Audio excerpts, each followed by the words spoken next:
Vítam pekne všetkých, pozdravujem, ahoj, čau, nazdar. Dnes po týždni si zobrazíme najlepšiu riadiacu jednotku Tymel SKZP05. Snažím sa vám oboznámiť alebo vysvetliť alebo povedať prečo. Určite tí, čo sa zaoberajú problematikou vykurovania cez kotly na tuhé paliva, či už peletové, či už univerzálne, retortové, štiepkové, veľké, malé kotolne. S touto riadiacou jednotkou môžeme obsluhovať všetky možné kotolne, si myslím, aké sú dostupné. Nakoľko dokážeme obsluhovať dva podávače paliva, či už externý štiepkový vonkajší a vnútorný v horáku, alebo bežný malý peletový kotol, ktorý má dva podávače, hlavný a podávač v horáku. Môžete mať snímač teploty spalín, rozkuruje na základe snímača teploty spalín, ako napríklad univerzálne horáky so zapaľovačom, alebo to môže byť peletové prevedenie, kde kontrolujem fotobunku, štiepkové väčšinou majú fotobunku, na základe intenzity svetivosti kotol zapaľuje, vyhasína. Má zapaľovanie, vyhasínanie, obsluhu akumulačnej nádoby, 3 nezávislé vykurovacie okruhy, to je jedno, či bude podlahovkový, či bude radiátorový. Najlepšie je, že pokiaľ sa kotol prehreje na 90 stupňov, tak zopne všetky čerpadlá, ktoré môže. Čiže dobíjanie akúčky, dokurovanie podlahovky do 50 stupňov, dokurovanie radiátorov. Čiže kotol sa schladí pri prehriatí. Dnes by sme si prešli presné nastavenia prvej najzložitejšej sekcie horák alebo nastavenia horáka a podávania paliva.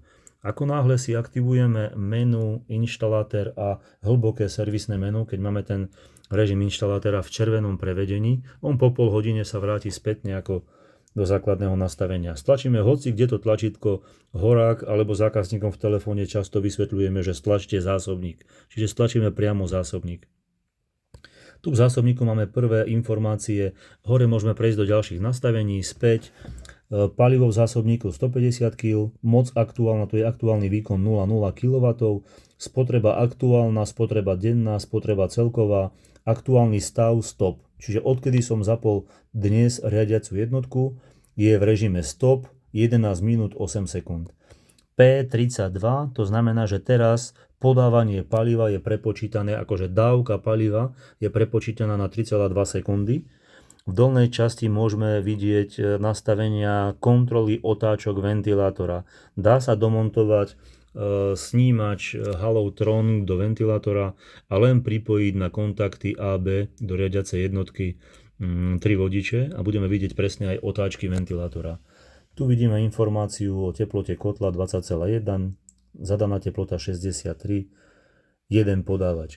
Pokiaľ by sme si zapli nastavenia a v dolnej časti v možnostiach, teraz vidíme, máme dozor neaktívny, prácu neaktívnu, lebo je nastavený automatický režim.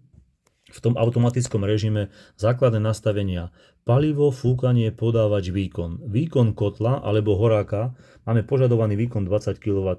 Niekedy aj pri 25 kW kotloch stačí, pokiaľ horák pracuje iba na 20. Dáme späť. Podávač paliva. V podávači si nastavujeme výdatnosť podávača 9,6 kg na hodinu. To znamená, že tohto paliva náš mechanizmus podávania dokáže pretlačiť 9,6 kg za 1 hodinu. Keď sú pelety tvrdé, menšie, rozsypávajú sa, alebo je to uhlie ekohrášok, čiže reálne najlepšie je zvážiť výdatnosť podávača a zadať túto hodnotu správne. Väčšinou sa táto hodnota pohybuje od 8,3 do 14 kg na hodinu.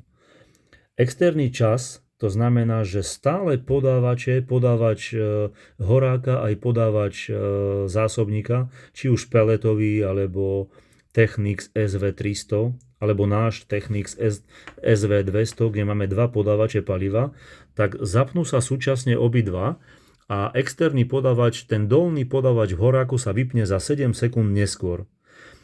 Čas podávania minimum, maximum. Pokiaľ kotol vidí, že chceme mať teplotu kotla až 63 stupňov a je len 20, tak on sám prepočíta dávku paliva a použije až maximálnu.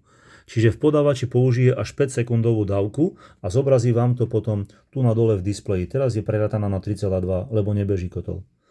Čiže keď už bude blízko, že chceme mať 63 chceme mať 63 stupňov teplotu kotla a máme 62,5, tak čas podávania paliva už bude minimálny, už bude len 3 sekundy, aby čo najpresnejšie kotol dosiahol zadanú teplotu.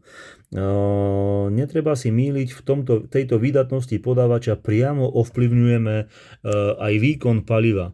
My keď nastavíme kotol, keď nastavím, že výdatnosť podávača je 14 kg, nie 9, tak celkovo kotol bude používať menej dávkovania paliva. Čiže keď chcem, aby menej horelo, aby bolo menej paliva v horáku, tak nastavím vyšší údaj.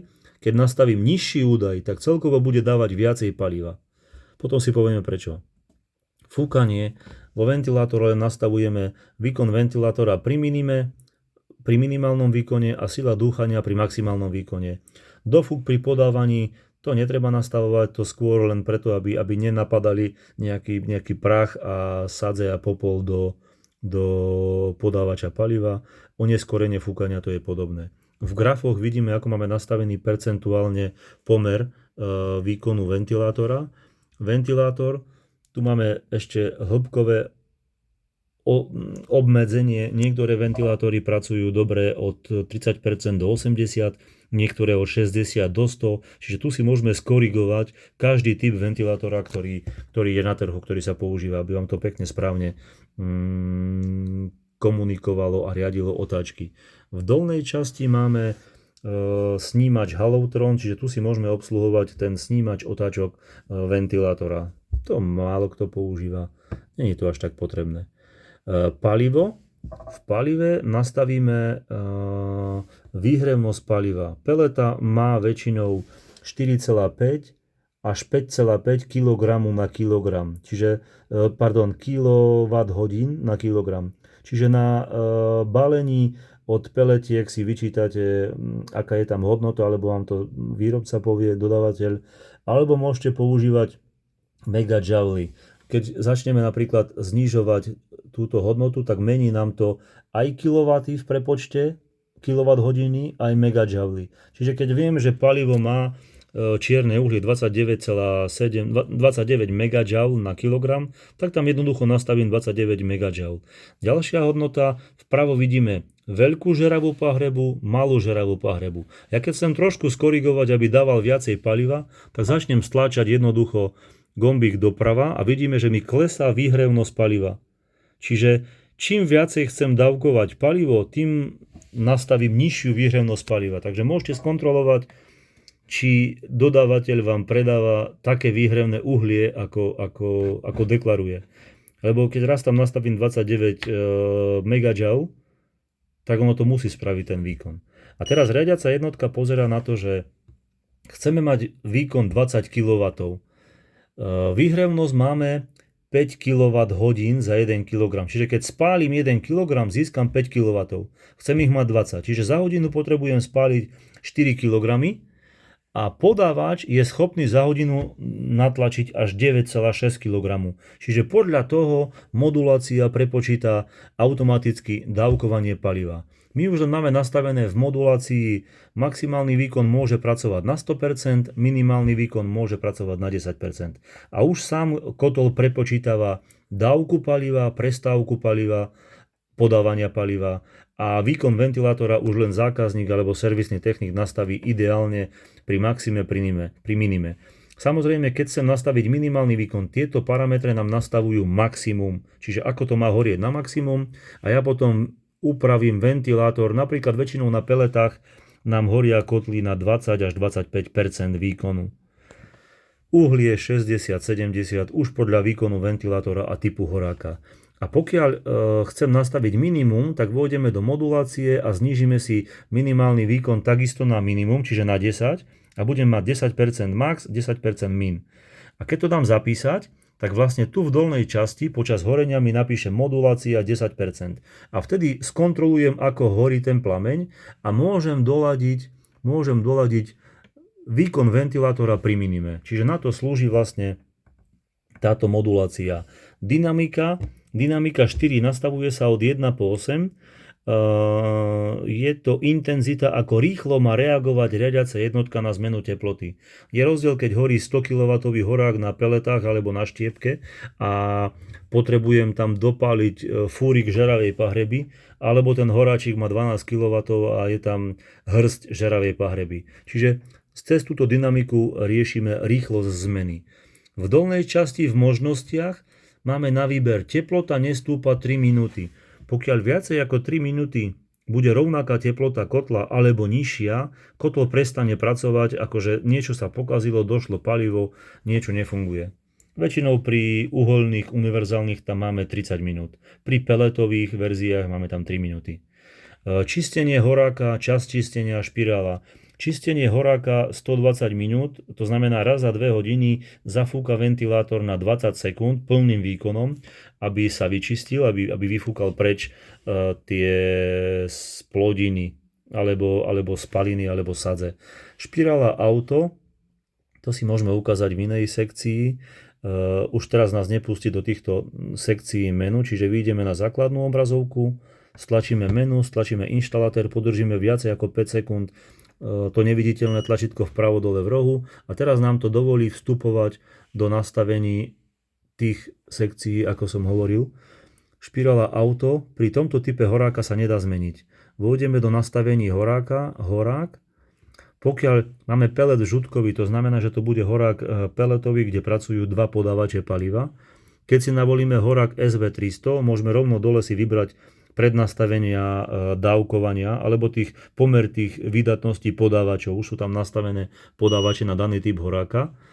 A teraz máme na výber nechať ručne auto alebo nie. Nie znamená, že nemám zapaľovacú špirálu.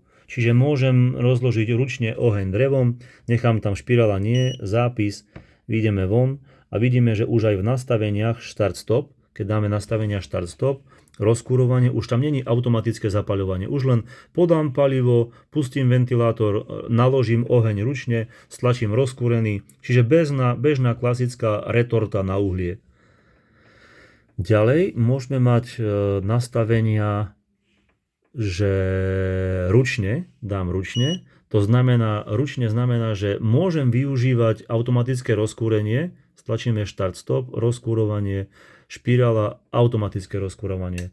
A už nám signalizuje červené svetlo, že teraz kotol používa špirálu na rozkúrenie paliva, už v teste ohňa žhaví špirála. Ale ako náhle teraz kotol dohreje všetky sekcie, že je nahriatý dom, že je nahriatý boiler, akumulačná nádoba, tak kotol zostane udržiavať zadanú teplotu. V niektorých inštaláciách je to potrebné, aby kotol nezapaľoval a nevyhasínal a nerobil raz za 3 hodiny hodinový interval. Tak kvôli tomu môžeme nechať takúto verziu, že kotol nám zapálil, dobíja všetky systémy, ale nechá udržiavať zadanú teplotu 63 stupňov.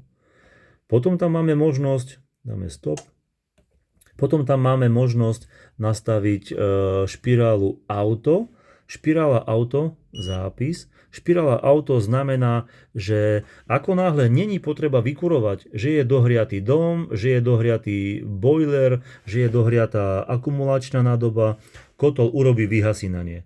Čiže teraz bude pracovať v tomto režime, keď tu je špirála auto, tak ten kotol bude pracovať ako plynový alebo elektrický. Zapálí palivo, dodá napríklad teplotu len do ohrevu boilera, zopne len čerpadlo ohrevu TUV, následne keď je dohriatý boiler TUV alebo zásobník TUV, tak horák nechá dohorenie, vyhasínanie a napíše nám v tejto časti, v tejto úvodnej časti nebude stop, ale bude tam napísané nie test ohňa, pripravený alebo očakávanie, že čaká na ďalší štart, alebo dozor eko, takto správne. Bude tam napísané dozor eko.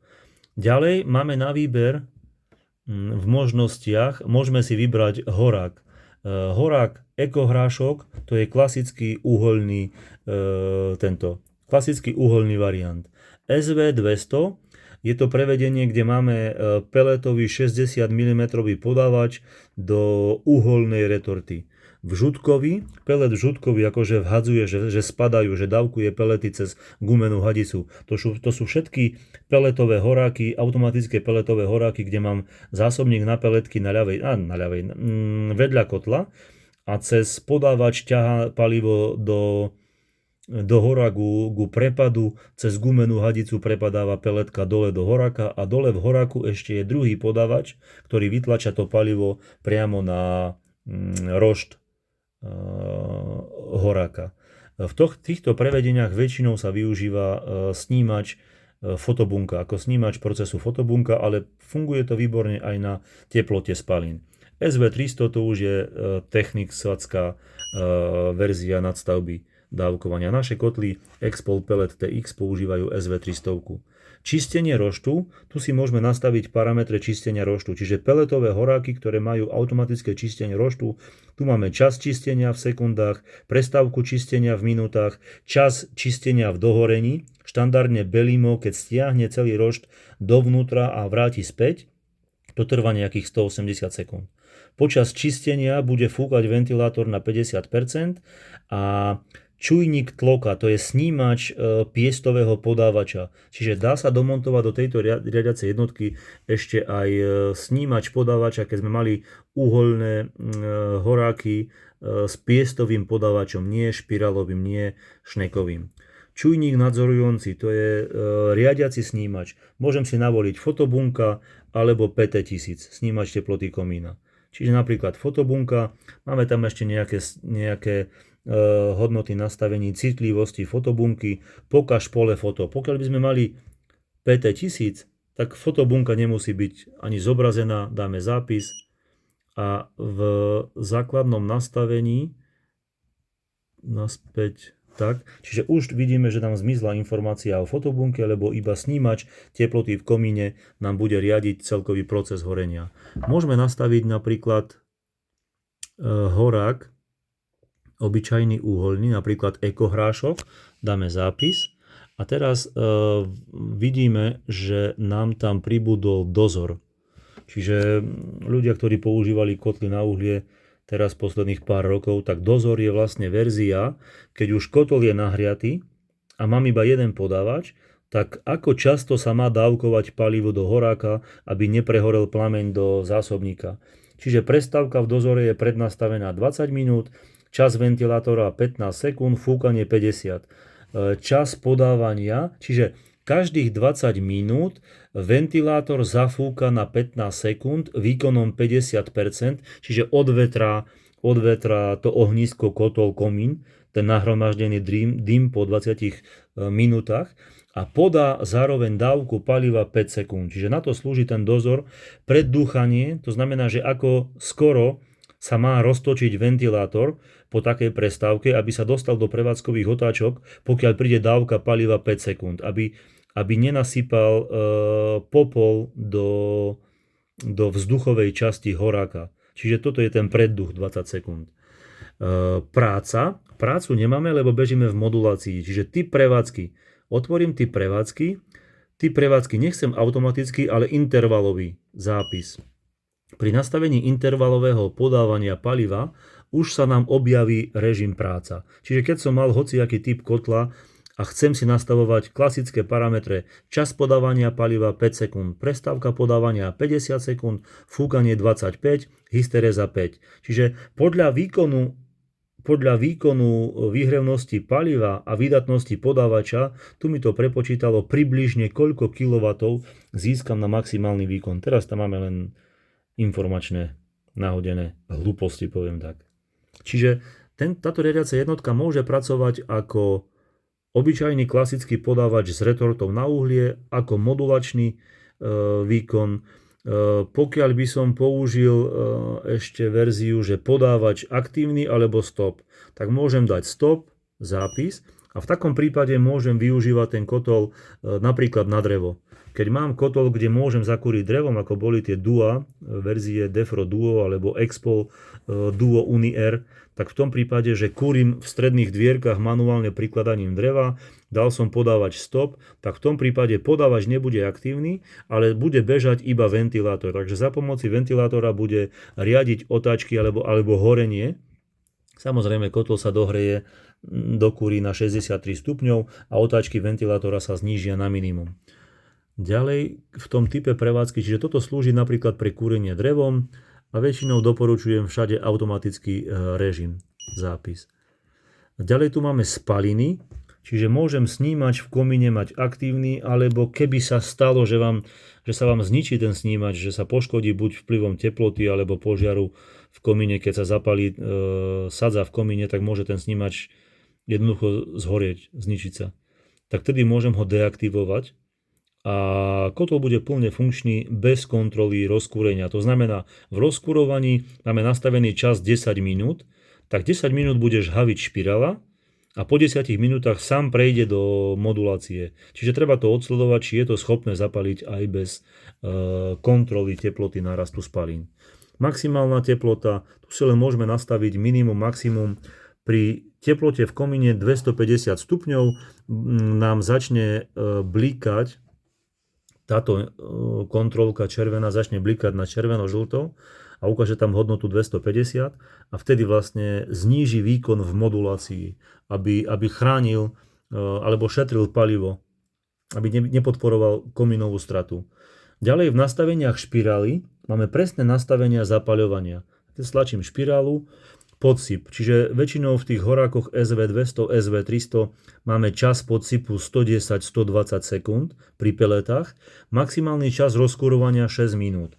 To znamená, po 6 minútach, keď nezapálí kotol plameň, urobí podsyp 2, čiže 60 sekúnd a potom po 6 minútach urobí podsyp 3, ešte štvrtinu zo 120, čiže 30 sekúnd. A spaliny, tu máme nastavené spaliny 4. Čiže musí stupnúť teplota v komíne o viac ako 4 stupne, aby pochopil, že podarilo sa zapaliť palivo. Čiže keď mi to spraví, ja neviem, za 3 minúty, tak nebude robiť pokus 2, pokus 3. Jednoducho prejde do stabilizácie. Zapneme ďalšie nastavenia. Test ohňa. Keď zapneme rozkurovanie, on vyskúša urobiť test podsyp, napríklad v tomto prípade 0, ale väčšinou tam máme 10 sekúnd. Čiže podá 10 sekúnd peliet, začne fúkať ventilátor na 3 minúty, test ohňa na 3 minúty a pokiaľ sa stane, že rozfúka tú žeravú pahrebu a stupne teplota v komíne o viac ako 4 stupne, tak pochopí, že horí oheň v horáku a nebude používať elektrickú špirálu na zapálenie, ale rovno sa to prepne do stabilizácie, prechodnej fázy a do modulácie.